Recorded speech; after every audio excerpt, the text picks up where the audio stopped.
এটা করলে তো খুব সুবিধা হয়, ডান দিকে রাস্তাটা ব্লক হবে না। তো এখান থেকে যদি একটা একটা করে গাড়ি লাইন দেওয়া থাকে, যার যেরকম প্যাসেঞ্জার সেরকম কম বেশি করে নিয়ে বেরোতে পারবে।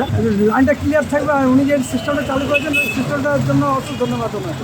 শহরের অত্যন্ত গুরুত্বপূর্ণ রাস্তা হলো কাছারি রোড। রাস্তাটি কোর্ট মোড় থেকে শুরু হয়ে ভেনাস মোড়ে গিয়ে মিশেছে।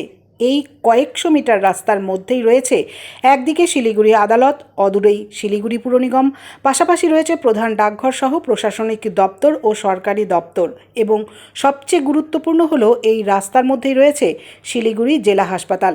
এই রাস্তা দিয়েই স্কুল কলেজ যাত্রী সহ অফিস যাত্রীরা নির্ভরশীল। স্কুল গাড়ি, পুলিশ ভ্যান, অ্যাম্বুলেন্স, বাস, টোটো, অটো সহ প্রাইভেট গাড়িগুলির আনাগোনা লেগেই থাকে। এত গুরুত্বপূর্ণ রাস্তা হওয়ার ফলে এই রাস্তার সবচেয়ে বেশি যানজট সৃষ্টি হয়। তবে এই যানজট সৃষ্টি হওয়ার অন্যতম কারণ হলো কোনো নিয়ন্ত্রণ ছাড়াই যত্রতত্র বিভিন্ন যাত্রীবাহী গাড়ি দাঁড়িয়ে যাত্রী ওঠানামা করানো হয়। ফলে যানজটে সাধারণ মানুষকে মারাত্মক দুর্ভোগের শিকার হতে হয়।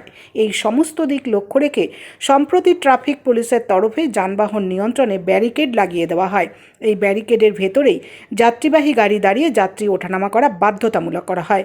ফলে বর্তমানে আগের চাইতে অনেকটাই কমেছে যানজট সমস্যা। আর তাই ট্রাফিক পুলিশের এই উদ্যোগকে সাধুবাদ জানান নিত্যযাত্রীরা সহ পথচারী ও স্থানীয় ব্যবসায়ীরা। ট্রাফিক পুলিশের এই উদ্যোগ ধারাবাহিকভাবে কতদিন বজায় থাকে, এখন সেটাই দেখার বিষয়। এটা করলে তো খুব সুবিধা হয়, ডান দিকে রাস্তাটা ব্লক হবে না। তো এখান থেকে যদি একটা একটা করে গাড়ি লাইন দেওয়া থাকে, যার যেরকম প্যাসেঞ্জার সেরকম কম বেশি করে নিয়ে বেরোতে পারবে। লাইনটা ক্লিয়ার থাকবে। আর উনি যে সিস্টেমটা চালু করেছেন সিস্টেমটার জন্য অসংখ্য ধন্যবাদ ওনাকে।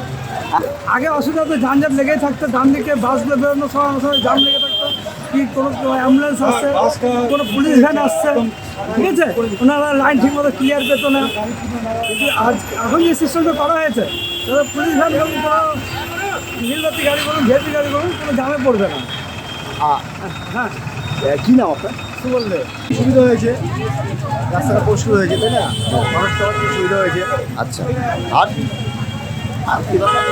আগে মোটামুটি জামেই থাকতো, আর বর্তমানে তো ঠিকই আছে। আপনার নাম? প্রদীপ পাল।